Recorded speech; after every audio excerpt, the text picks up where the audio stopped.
अस्सलामुअलैकुम वरहमतुल्लाहि वबरकातुहू। दोस्तों, कैसे हैं आप? उम्मीद करता हूँ कि सब खैरियत से होंगे। कतील शफ़ाई साहब का लिखा हुआ एक बहुत ही खूबसूरत सा कलाम आप लोगों की नज़र करना चाहता हूँ।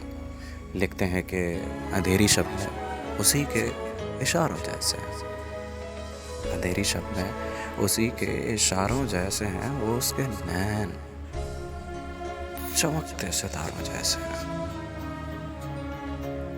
बिछड़ के हमसे बज़ाहिर वो मुतमईन है, मगर पयाम उसके मगर सारे बेकरारों जैसे। चलो के पार लगे डूब कर मोहब्बत में, कि इस नदी के भंवर भी किनारों जैसे हैं।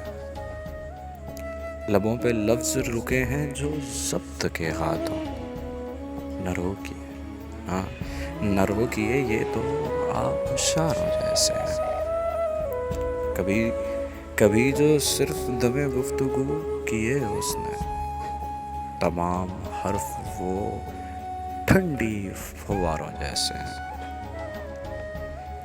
कतील आज भी उसका बदन है सोने का, वो जिसके बाल भी चांदी के तारों जैसे हैं। अमान बैठे हैं एक ऐसी अंजुमन में कतील, के अजनबी भी यहाँ, के अजनबी भी जहाँ अपने प्यारों जैसे हैं। अंधेरी शब में उसी के इशारों जैसे हैं, वो उसके नैन चमकते सितारों जैसे हैं।